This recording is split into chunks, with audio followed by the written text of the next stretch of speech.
It is a great honor and privilege to be interviewing today all the way from little old Phoenix, Arizona, 9 hours into the future. It's 10:30 a.m. here. It's 7:30 p.m. where you're at in Germany. And I'm interviewing today one of the most exciting oral surgeons and implantologists that I've come across. And I thank you so much for interviewing me, letting me interview you for an hour today. Welcome. Thank you. Welcome. And your name is Jan Kielhorn, and my dental assistant for since day one for 28 years. Her name is Jan, and so I'm very, very fond of the name. And I want to start off with your parents have retired, and they live half the year in Florida, and you've been to the United States a lot of times. And my podcast audience is someone will download this in every country. We're getting about 5,000 downloads. After 75 podcasts, I'd already passed 100,000 downloads every country on earth. But I would, but still, it's probably the 80-20 rule. It's probably 80% Americans. And a lot of Americans probably don't understand the little nuanced differences between the dental industry in Germany versus the United States. And I was wondering if you thought there were any. What are the similarities and differences between dentistry in the United States versus Germany?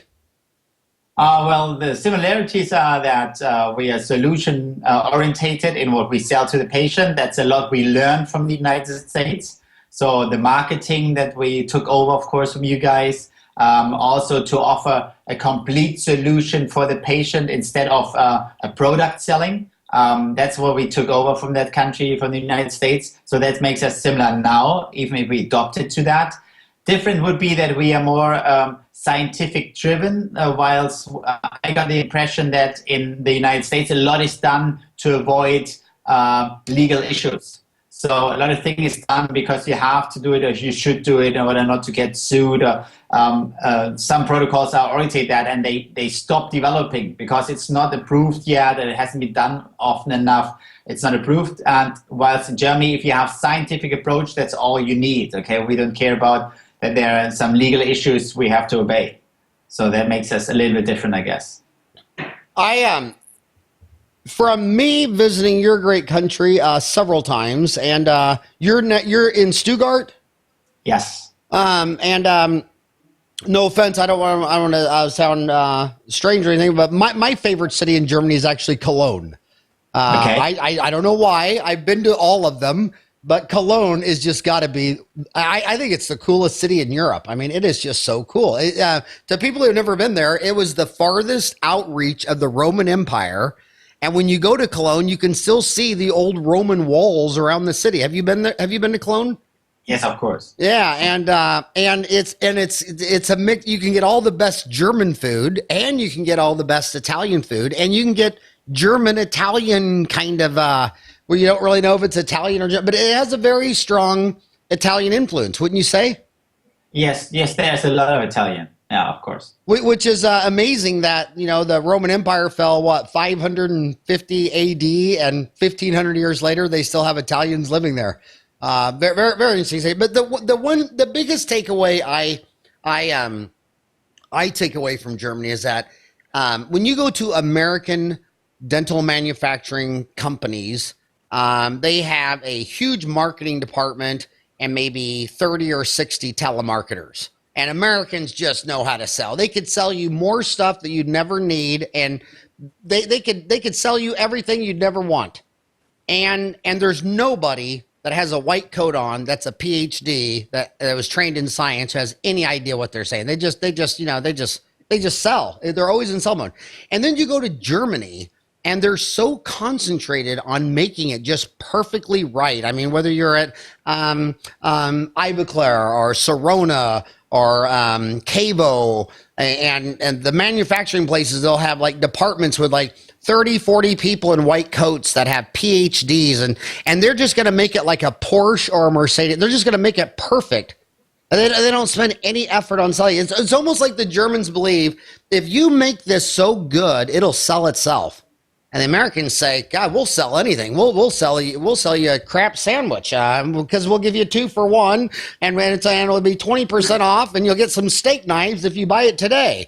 I mean, so I always thought that the Germans could learn a lot from the Americans on how to sell more stuff, and the Americans need to learn from the Germans. So why don't you just make it right the first time? And I also when you walk into a my first introduction to German manufacturing was when they rolled out the space shuttle Columbia, and that was like 30 years ago. I was in high school, and it had this big arrow on the outside pointing to the fuel tank. And I'm looking at this like, okay, I got my own car. There's no arrow pointing to the gas tank. I know where the gas goes. How could why do these astronauts, aren't they supposed to be smart? Why do they need an arrow pointing to the fuel tank? And you don't get it until you realize that the entire space program was created by Germans. And when you go into Germany, I mean, they're so attention to detail. Like you would look down at the floor at Sorona, and in America, you just say, where's the bathroom? You'd say, where's the lobby? Where's the front desk? You're always asking.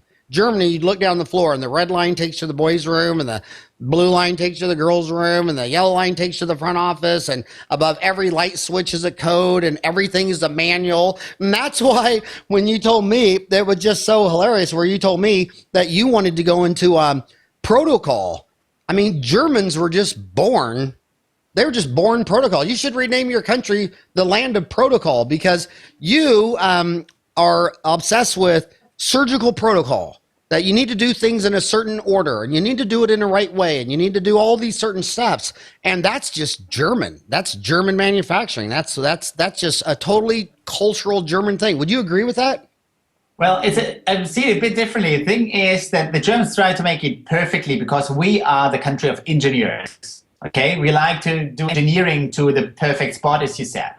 But on the other side, that makes it very complicated. So we have solutions that are technical perfectly, but they are not simple solutions. They are not simple to maintain. They are not simple to do. Okay, they cannot be done by everybody. So you can't hire the quality standard of a broad majority of dentists. So that is what we are not good at. Okay, so I said the standard operating procedure comes from airlines. Okay, from safety in air flying.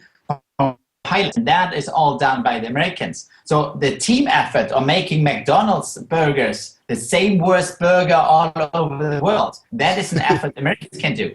Okay, because they can have a protocol, a team approach, and they will follow through that. Okay, and they will entertain, and they will have a solution for that. Keep it safe and simple.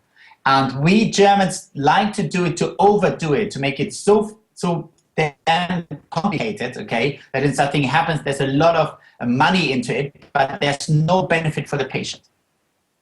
So what are your plug and play solution patient oriented protocols? What would you like to see more of? So I would see a 3D diagnostic as a standard. So beam should be a standard. It should be a standard in endodontics. It should be a standard before you pull a tooth out. You're not certain if you could.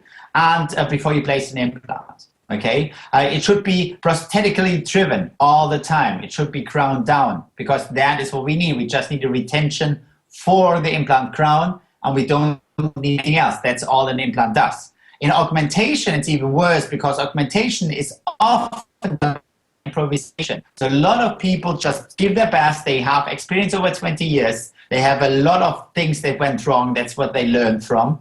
And that makes them getting better, but they improvise.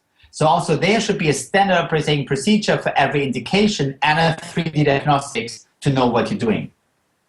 I like what you first said is just 3D diagnostics. And I hope the profession kills the name CBCT before everybody buys one and calls it that, because no patient in the world is going to understand what a CBCT is. I mean, we went from a 2D radiograph to a 3D radiograph, and just keep it 3D. And the absolute board certified oral and maxillofacial surgeons tell me that from the most technical point of view, what we use in dentistry isn't even truly a CBCT, that it started out that way and it's been modified and mesmerized and all this other stuff. So just CBCT, I love it.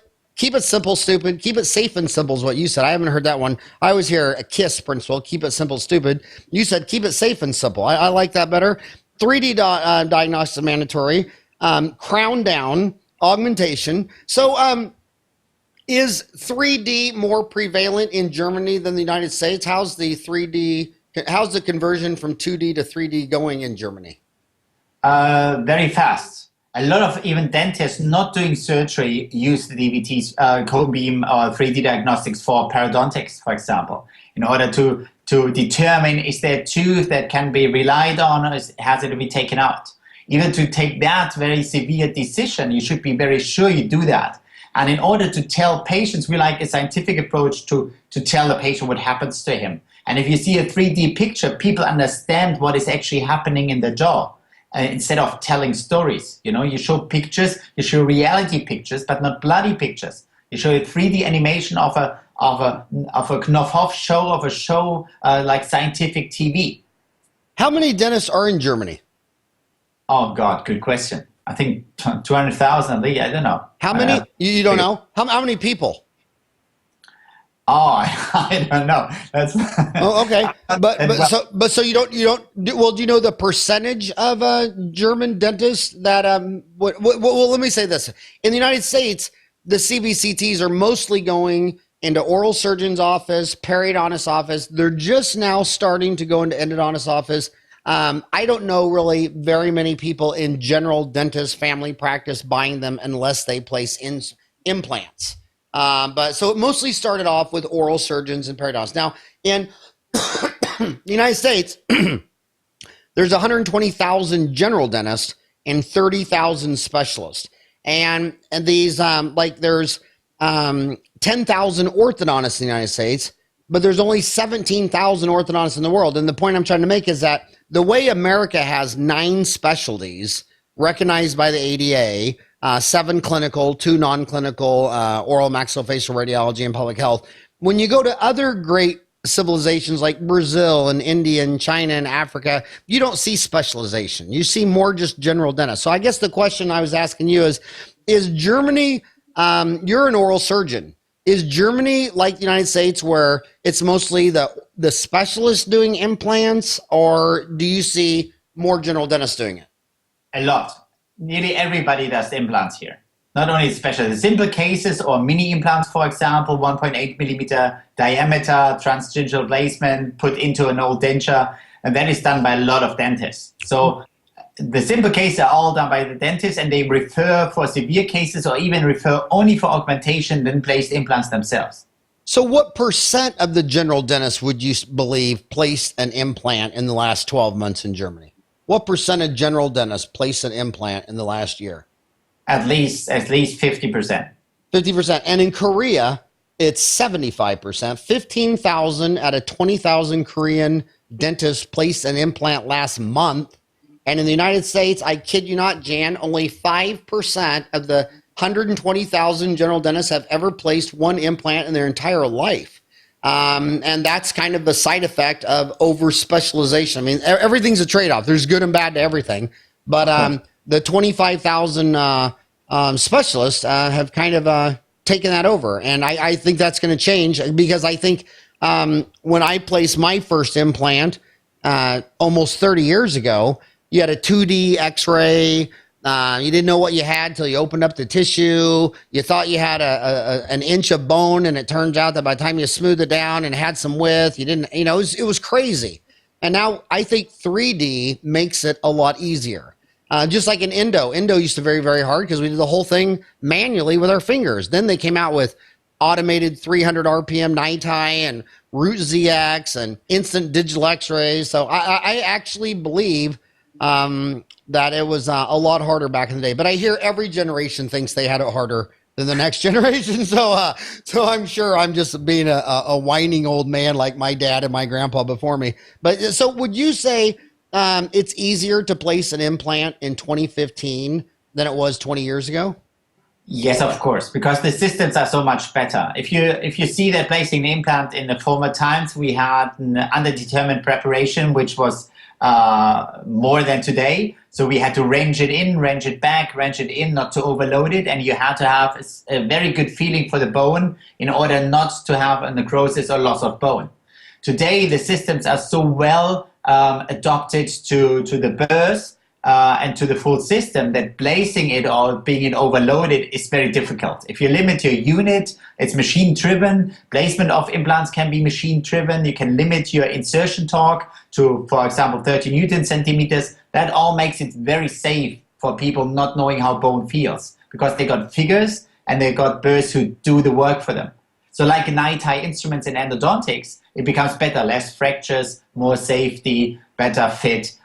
So a lot changed, a lot from design and surfaces, and the healing made it easier to place it, of course. I bet one of the things, I always try to do these podcasts, I'm always trying to guesstimate what 5,000 questions are. You know, here's this dentist driving to work for an hour, listening to this on our car speakers, and I'm always trying to guess their questions. I bet the biggest question out there right now is, you're over there in Germany, and when Americans think of Germany, American dentists think of Germany, they're thinking of Cavo, Sirona, Ivoclar. I know Ivoclar's not Germany, it's Liechtenstein, but Liechtenstein used to be Germany, right? Isn't that a little, wasn't that just a little province that they gave to the king? What is the story of Liechtenstein? Wasn't some sort of story, yeah. Yeah, some kind of story where when they decided, I guess when they were done with the king, they just gave him a little plot of land and then went on with it, right, or something like that. And so Liechtenstein's pretty much Germany. Would you agree with that?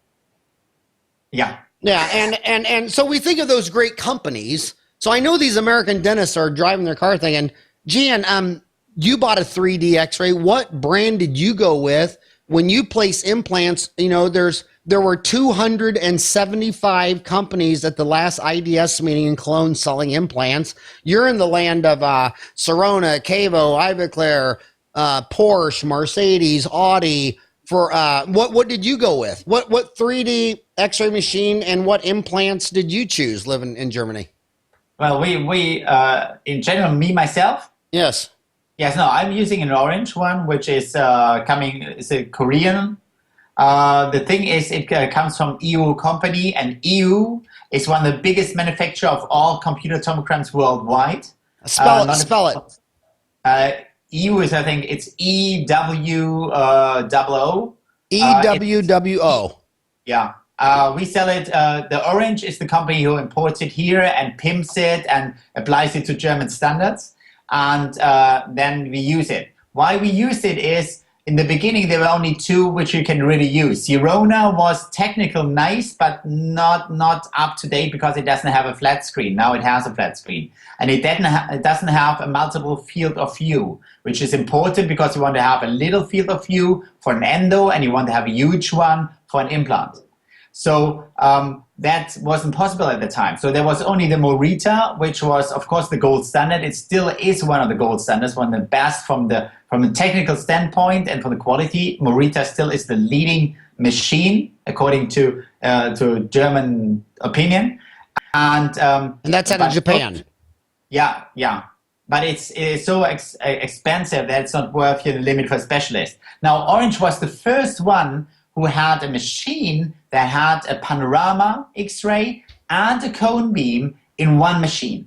And now that opened it to a lot of dentists. So when they launched that, they were selling like hell, because now a doctor, he couldn't have two machines. He couldn't have an iCAD machine and a panorama.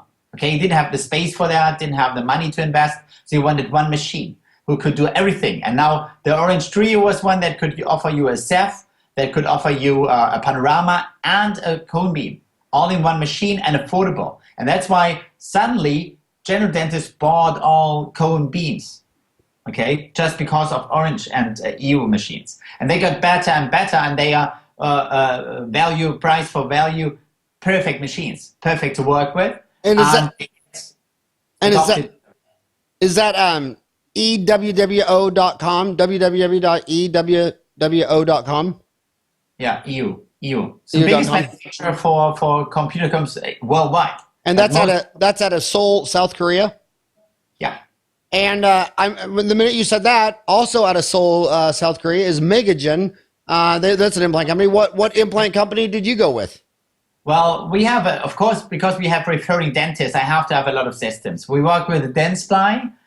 We work with Megagen, of course, which is a very innovative. I just love it, what they do. They are, I think, the company at the moment who has the most innovation in it, okay? The most strive, the most young rebels, like we call ourselves, the young and wild, the implant hooligans, okay? Just go for new solutions. Don't be so crusted and old-fashioned, okay? And wait for 10 years to get the proof that you're right.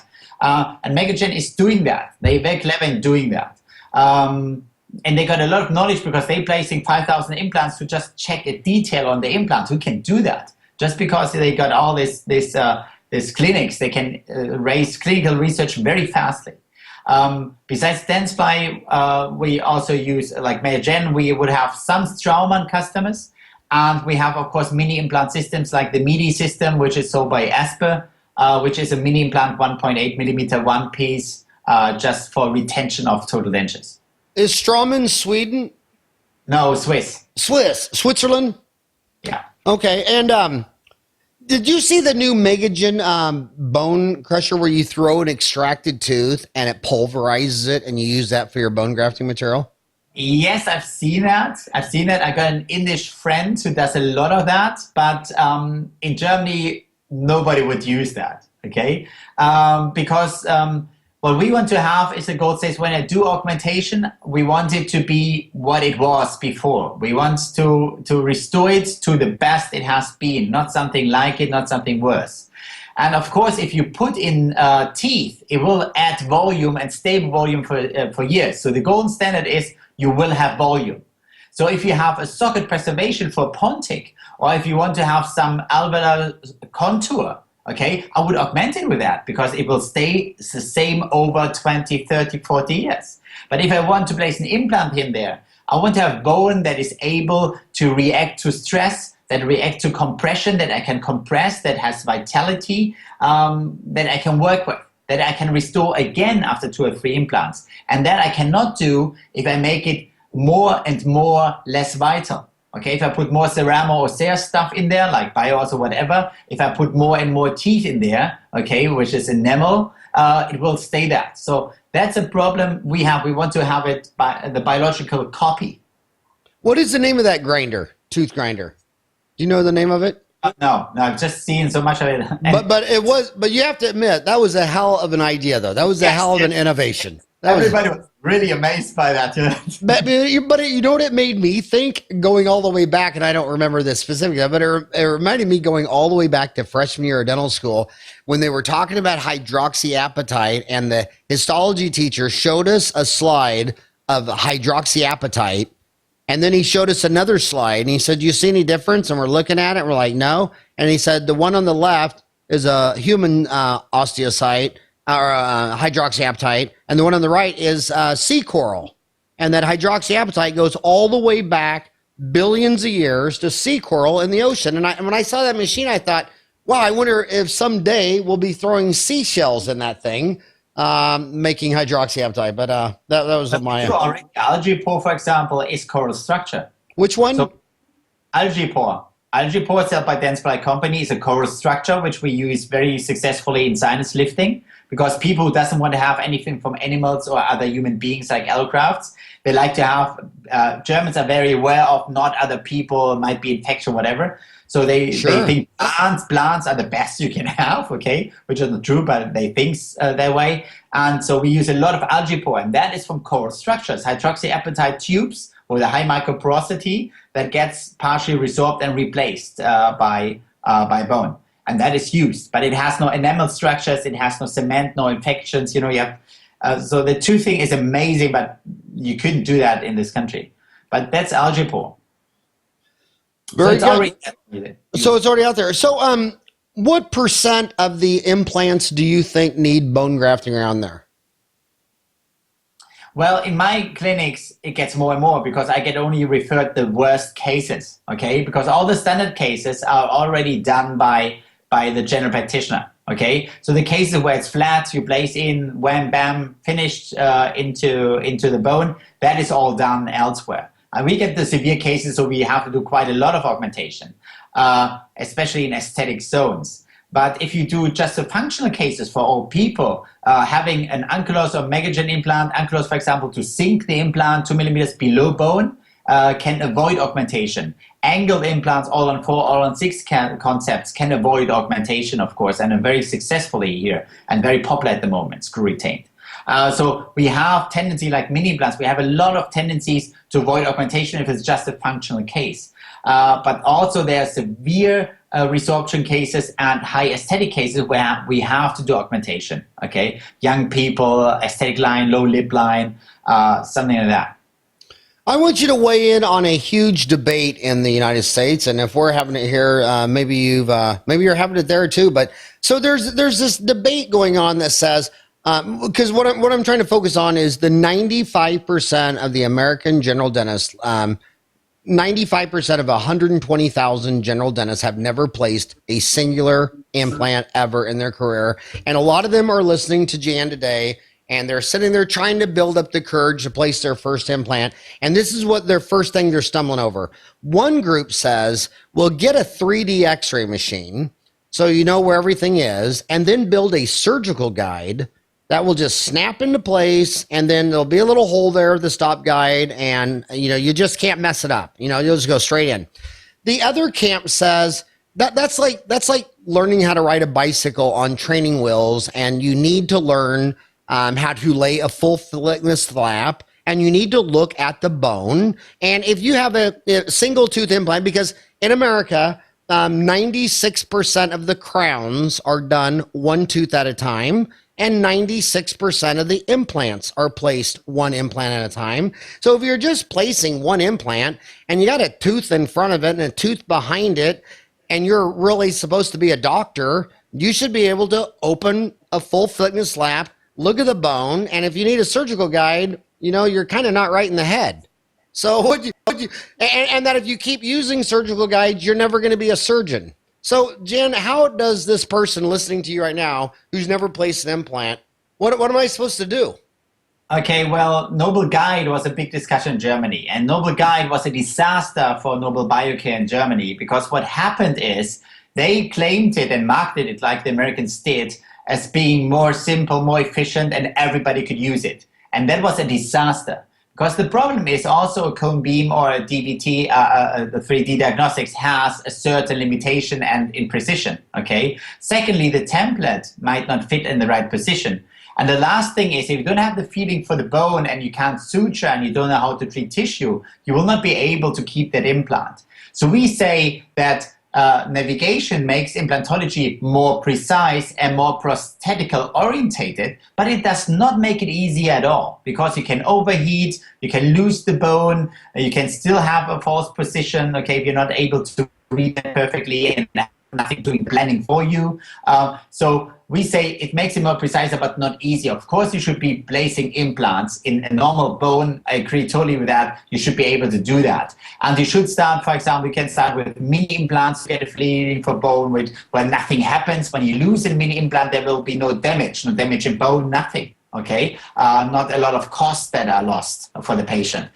So that is what you can easily do to start with. And every surgeon practitioner should do minor surgery. They should be able how to extract the tooth. They have to suture that. If they break the tooth and you have a broken root, they have to know how to do a simple cut to open that. So the minor surgical dentist surgery here in Germany, everybody can do that. Okay, even root resections are done by general dentists here. Yeah, as long as it's anterior teeth or whatever, they all do it. So that can be easily done. So of course they should learn the basics. That is very important, the basics of surgery. So we train all implantologists to first know about parodontics, and then they go to implantology. Because without parodontics, you will never be a good surgeon in implantology. That's what we believe in Germany. I want to ask you another question that Americans always we're always compared to, Canada, Australia, Germany, in healthcare. We're talking about healthcare. And we're told that like the Americans like have like a 22% of all babies are born with a cesarean section. But when you go to nationalized healthcare systems in Europe, that number is only like 5%. And a lot of people think that's because they're afraid of the lawyers. They don't want to have anything go wrong with the baby and then say, well, it should have been C-section. Some people say it's because the insurance pays $5,000 for a C-section and only $1,000 if it comes out normally. And so I want to go. So my question to you is regarding wisdom teeth. Some people say that Americans have pull out all the wisdom teeth, and that probably 80% of them don't need to come out. And we just look at 4 wisdom teeth, say they're coming out, and we get paid, literally $1,000, a lot of money to remove each one. There's no lab bill. It's basically 4 carps of septicane, a little nitrous oxide, easy money, and being a German oral surgeon, what is your protocol on removing wisdom teeth? And do Germans remove the same amount or a less amount of third molars, wisdom teeth than the Americans? Well, it gets a lot less because we had to change in rule. We have certain guidelines we have to obey according to the law. And those guidelines became very strict. In the beginning, we had, for example, wisdom tooth taken out in the mandible. And if there were some in the maxilla, because there was no antagonist, we had to extract them also. This is forbidden, for example. Also, if there's a tendency that they would have some space, you have to wait and leave them. So you have to have a very strong indication to show that the tooth will be moved, there will be decay on the anterior adjacent tooth, or there will be a cyst building up, then you can remove them. But the indication is not as easy as it has been like 5 to 10 years ago. It gets stricter that people leave them as long as there's no problem. Because if you have a complication here according to the law and the patient had no problem, okay, then you're in trouble because you did a treatment, okay, that worsened the situation of the patient without an indication, okay? So that's why people are more restrictive taking them out. So we only take them out if they really lie completely angled or misplaced, if they already show a cyst or a resorption of the adjacent tooth, okay? Then so that's all when the orthodontist will need them to be removed for his treatment. But besides that, we don't extract all of them. That is not the law anymore. So how long have you been, and how many years have you been an oral surgeon? 20 years now. Okay, so try to give me a percent. Compared to yourself 20 years ago, what percent less wisdom teeth are you removing today in 2015 than you were in 2005? At least 30 to 40%, because 10 or 50 years ago, we would have removed them all, even antagonists that are totally straight, and now we don't do that. We just take them out when there's a severe problem and we have severe indication.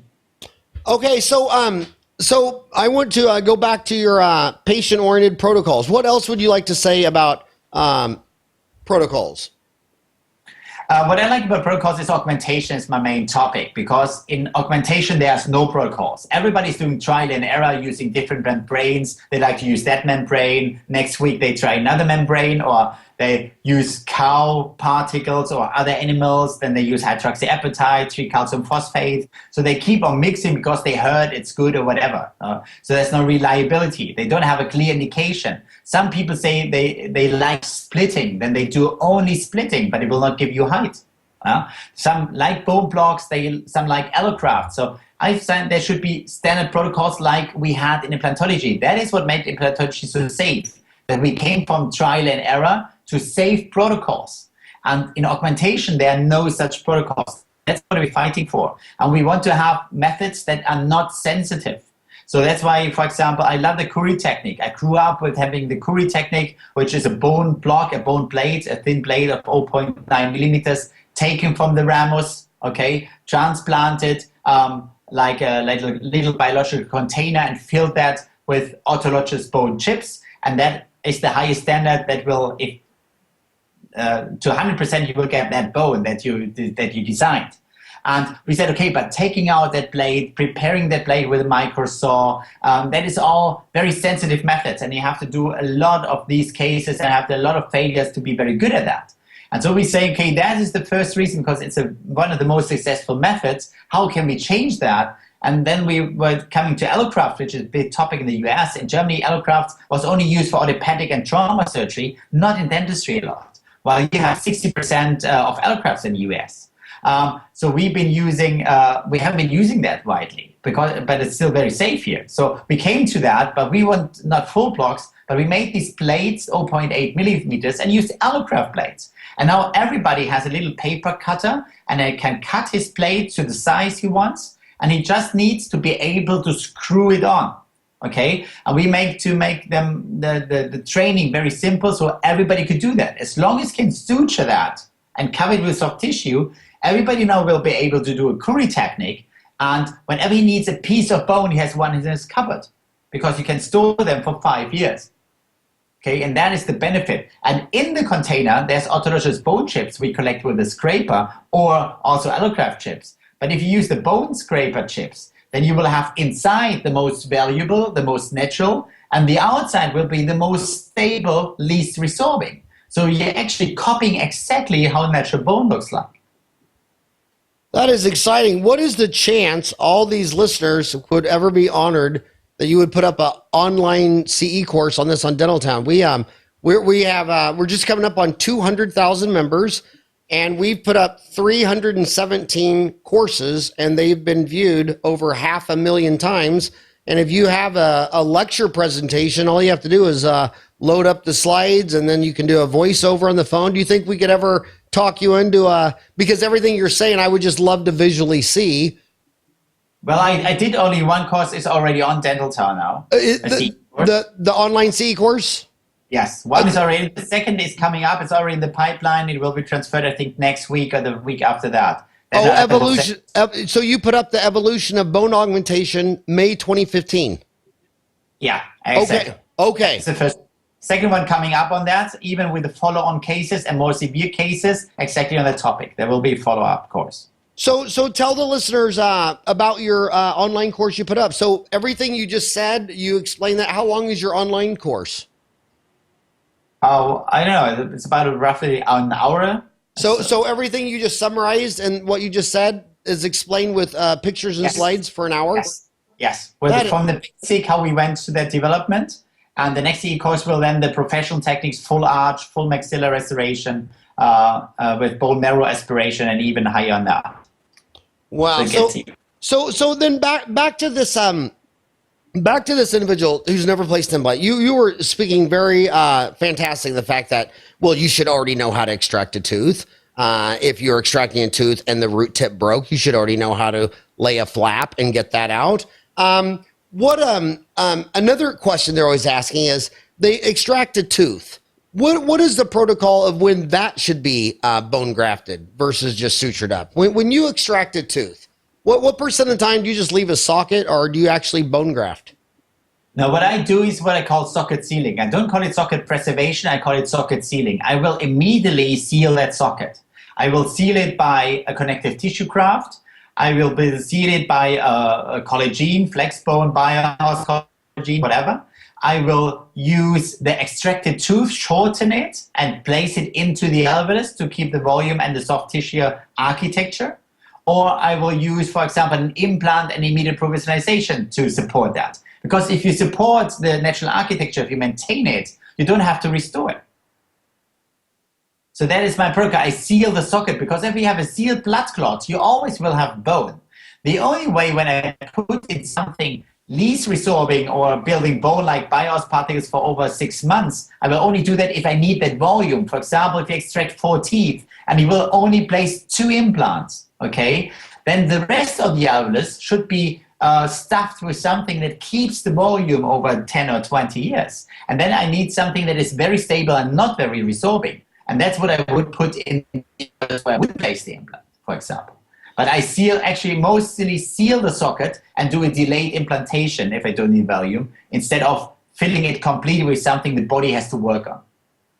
That is interesting. And what do you explain what you always mean by the less is more concept? Less is more concept that's something we adopted from the United States. We want to have things very, very simple. That means I want to have less parts, less surgery. Okay, I want to have less trauma. So minor surgery. So I have the best of diagnostics because your treatment will be only as good as the diagnostics is based on. So 3D diagnostics is the must. You will do less because of better diagnostics. The more you know, the less you have to see. So that's the first reason. Little flap, big surgeon, big flap, little surgeon. Not the other way around like it was 10 years ago. And second thing is then that you will use protocols with one abutment one time. You will single shift, which scientifically is proven to get better results in order to have less surgery. There's often no sense in having an opening surgery in functional cases. Okay, there one abutment one time with screw retained provisionals is something very nice to use. You only have one surgical step. Okay, so reduce the steps. Also, when you have cover the implant, put a connective tissue graft or increase volume of soft tissue. A lot of people first treat the implant and then they find out they don't have enough soft tissue for aesthetics or papilla, and they will do all this minor surgery to get papilloplasties or to get more volume, while putting it there immediately will give you more than you need, but you never have too much soft tissue. So taking it away is easier than building it up. So that is reducing the steps. That is a less is more protocol. Also, I want to say you mentioned mini implants earlier, and I want to tell you that the truth about mini implants is in the United States, oral surgeons and periodontists they just don't place mini implants, and it seems like probably the specialists almost never place them. I don't think I've ever seen a specialist place a mini implant.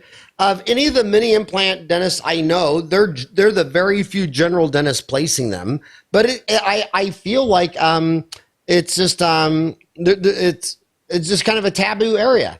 In Germany, do you place mini implants? Yes, but it was a taboo for me too, because as an oral surgeon, as specialist, you say, oh, why should I do that? I can place an implant with huge augmentation into everybody. But what we ignored is that we didn't even get the customers. Look how many people you have wearing total dentures. A lot of people will not be able to afford a full implant treatment. They will be not able to afford anything, but they need more retention for their dentures. They would afford $6,000, for example, instead of $15,000. Okay. Now, if you have a 20 minutes operation, a 20 minutes surgery, okay, with no bleeding, no swelling, where he gets these teeth immediately, or in 4 weeks, but he immediately has a support for it. Okay, you earn more as a doctor on that, and then on the other treatment where you need a lot of material, the patient pays less and has a good result, and you will get all the total dentures people who couldn't afford the $15,000. Just being marketing expert like the Americans are, if they calculate, they would see what a huge group of customers they ignore. It's a customer added service, okay? And that is a big, big word in the United States, yeah? It has to be customer edited. That is a customer, and you do something, that's what you can service only for them, for a special group. And they will give you can place, I ignored that group, and now I place 500 mini implants a year, okay? And it's, it's like going to the beach. It's like a 20 minutes, nothing happens. And those are the patients who love you most, because no swelling, no pain, not a lot of cost. And if you lose one, so what? Place a new one. And what mini implant system did you say you're using? Well, we're using the MIDI, and now we're using from Dentaurum, a new one coming up because it's a bit more sophisticated from the insertion protocol. The MIDI system is sold by Esper. Esper sells Impregum, Permadyne, all this impression material. And they have the MIDI system. And that's a very good working system. You're saying Esper? E-S-P-E-R? E-S-P-E. Oh, E-S-P-E, ESPE. Oh, yeah. You mean the 3M ESPE one? Yes. Oh, okay, yes. Okay, yeah. I'm sorry. I never thought of, I always call it ESP. I never heard of Esper. But the Germans call it Esper? It's a German company, Esper. Right. Yeah, 3M acquired that, 10 years ago? Yeah. And so you're using the 3M ESPE mini implant system. And, yes. and now you're doing 500 a year. 20 years ago, how many were you placing a year? 20 years ago? Zero. Nothing. And that's what I smell the revolution here, because the oral surgeons have made a mountain out of a molehill for all implants. They've all got to be this big production. And what you're saying is the mini implants are a simple solution for people with full dentures and don't have a lot of money. Is mini implants mainly for full upper and lower denture, or do you ever? No, only. I wouldn't use it for something else because then you will get in trouble in those cases. Okay, So below. you don't use it for dentures? No, and only for total dentures. Yeah, only for total dentures. It's only retention for dentures, nothing else. So the 3M SP mini implants are only for full dentures.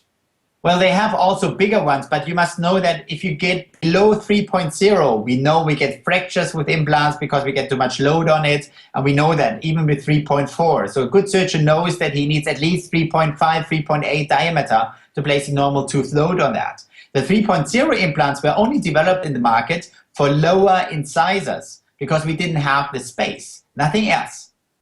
They have been misused and we had a lot of problems. Every system had these problems. And so they say if you get below that, if you get those minis, that's not a use in. Those mini minis with 1.8 millimeters, they work so good because they have a ball attachment and they're very low and they only have a total denture. They never break in that aspect. But if you put a tooth load or bridge load on it, then you will have a problem. Then I wouldn't use those mini implants. And how many would you place? How many 3MSV mini implants would you place? 6 in the maxilla and 4 in the mandible. So 4 in the anterior mandible in front of the mental foramens. And Yes. then where would you place the 6 on the maxilla? I would place them all also in the anterior. And all anterior to the sinuses? Yes, and you can have an angulation of about 15 to 20 degrees. Explain that again. The angulation. You can have a degree angle of, it's a one-piece implant, but because of the ball attachment, it allows you to have a 15-degree angle on the implant and you still be able to insert it in the denture. And, and I think of the fact that 31 million Americans wear total dentures and 95% of all the general dentists have never placed one in their life. And here's 3M in Minneapolis, St. Paul, who merged with SB out of, where was SB? Was that in Berlin or where was it? It's called Seefeld in Seefeld. Yeah, and also the big Sirona company. Am I wrong? Or back in the day when I was little, was Sirona part of Siemens? Did Sirona used to be a branch of Siemens? Yes. And then they just They just divestified. They just spun it off individually. Yeah. Huh. Yes. Yeah, that's what I thought because I thought that was Siemens, and then it was the next thing you knew it was Sirona. But I just so spend a couple more minutes on this. So right now there's this dentist driving to work. And, these average American dentists, they got about an hour commute to work. They're listening to podcasts. They're listening to a very famous oral surgeon all the way from Germany. They've never placed a single implant, yet they're always complaining about the little old lady that comes in with the denture adjustment, and they're always adjusting it or relining it or whatever. And this dentist has never placed a mini implant in their life. Talk to that dentist. What should that dentist do? Well, you should it's a simple training course, and the good thing about it is a self-cutting implant. So the thing is, you're just preparing, 1 millimeter into the bone. You're just perforating the cortical bone. And then you just screw in the implant because it's a self-cutting implant. That's why you will not perforate the cortical bone and you can't drill in the wrong direction. That makes it so safe. Okay? Mini implants one of the safest procedure they can use and perfectly for training of a general practitioner. Okay, you can even do a prosthetic orientation template just to get them perfectly orientated in your denture. It's very simple to do. I think I should do a CE course on that on Dental Town. I never thought this topic would be so. Well, you know what? I love that. I can't give too much information because my mom is still alive. But let me just say, not my mom, but let me just say her 3 brothers. Not one of them got out of high school in Parsons, Kansas, with 1 tooth left in their head. And back in the day, I'm from the very middle heartland of the United States, Kansas. And back in the day, my parents and grandparents, the only thing a dentist did, you went there when you were in pain, and they pulled the tooth. And there's just so many. I mean, there's 31 million people. I mean, that's probably half. That's just a huge number of people. That's about the entire population of California or Canada. Doesn't have a tooth in their head, and these people are dental cripples. They're afraid to smile. They're afraid to laugh at a party because their denture will flop out. And you're saying that that 20 years ago, a mini implant was taboo. It's like, what are you? You know, there's just you're just not a real surgeon if you're just doing that little dinky stuff. And this is a real solution. It's a real help for the 31 million dental cripples, and 3MSV could probably sell 1,000% more. They say the American implant industry would grow 700% if the American dentists would place implants at the same rate as the South Koreans. And right now you're probably going to be listening to 5,000 Americans, and I bet you of those 5,000, 4,950 of them could give you the names of 10 denture patients that are a huge pain in their butt, and yet they've never placed a single mini implant. And then when you talk about mini implants in America, it's taboo. It's kind of like when I was in college, it was perfectly legal to drink beer and whiskey. That was all good. But if you smoke marijuana, you were a bad, evil person and need to go to jail. As a man, I could marry a woman, but if I married a man, I'd be, thrown out of town. And that's the way mini implants were. They're kind of they're taboo. They're still taboo in America today. And the people that get into them, they're never oral surgeons, they're never periodontists, and they're always people who think they're the only solution to a problem is this huge 20, 30, 40, $50,000 implant reconstruction case. And the problem is there's when you got a country the size of America, there's just a lot of people that don't have very much money. Exactly.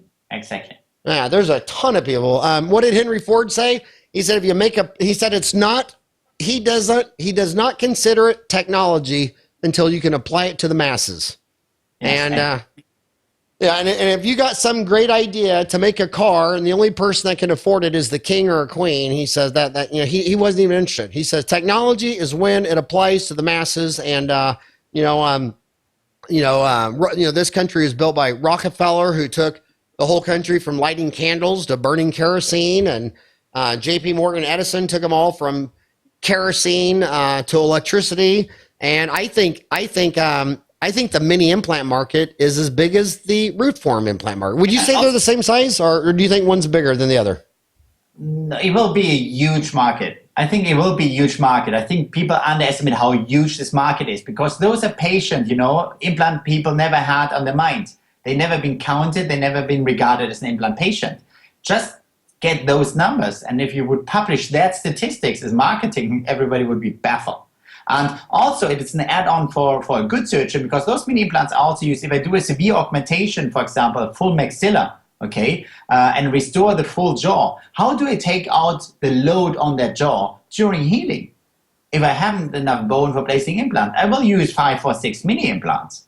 I will use them just as a retention for a total denture, as a provisionalization, because people pay a lot of money for that treatment, and you give them a provisional that is of no value for them.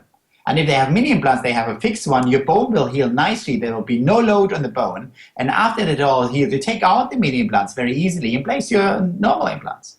So even for the good surgeon who does augmentation, there's a large add-on by mini implants. I want to ask you a question, because you're a lot closer to Sweden than I am. This year, Professor Brenmark passed away.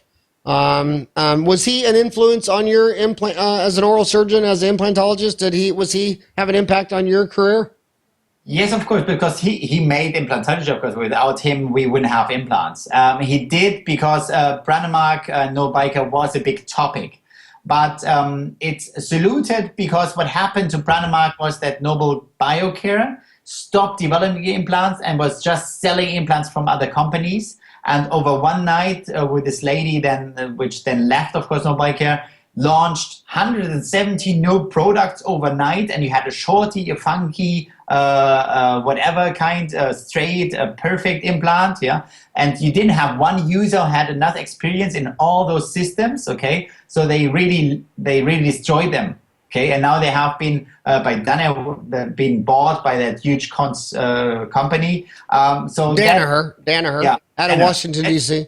Yeah, that's where they lost it. They lost it. They were famous for solution selling, all on 4, all on 6, or like simple in practice. Those were real good solutions. No biker. What they could do is they could have solutions. They were solution selling. They were the best.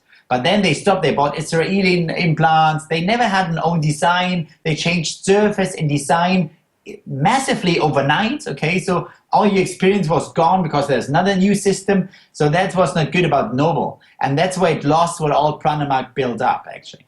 So what I'm hearing you say is when Professor Brandemark ran the company, you loved it, and he invented the implant, he invented the space. But when he sold it, the next generation weren't good stewards of it. Just selling and marketing. That is what a lot of Germans think that is typical for the United States. Yeah. That's so when a United States company buys it, that's what happens. Yeah. Only numbers, no scientific. But scientific will cost money. I would put it another way. I explain it to my children that when the founder has a baby cow, all the time has gone into raising this cow and growing it and just making this cow produce 4 gallons of milk a day. And then when you sell the cow, they stop feeding it and nurturing it. They just milk it. All the milk they can get out of it before they die. Because if they buy the cow for $1 and they can milk $4 out of it before it dies, they think that's a victory. But as the founder, you'd want that cow to grow up and turn into 2 cows and 4 cows and 6 cows. But it seems like when you sell it, they're no longer interested in growing the cow. They're just interested in milking $3 or $4 for everyone they put into it. So I'm going to throw a statement at you, and I want to see how you respond to it. A lot of Americans say, all on 4, none on 3.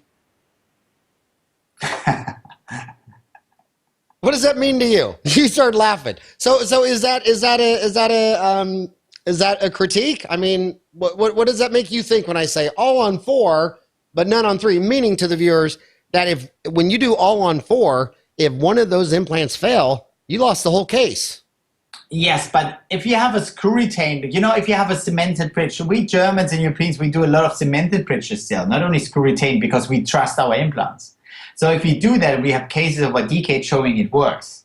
If you have that, for example, and you lose an implant on the bridge, okay, of course you will lose that bridge. If you have a normal bridge on cemented teeth, okay, and you lose 1 tooth, your bridge will be gone, okay? So a bridge on 2 teeth will be none on 1 tooth, okay? That is the same decision. That is stupid because the screw retained all on 4 is a very simple structure. And the good thing about it is, first of all, it's screw retained. So if something happens to perimplantitis and you have a good recall system, and that's what you need to maintain the implants, okay? Not to place them and then forget about the patient.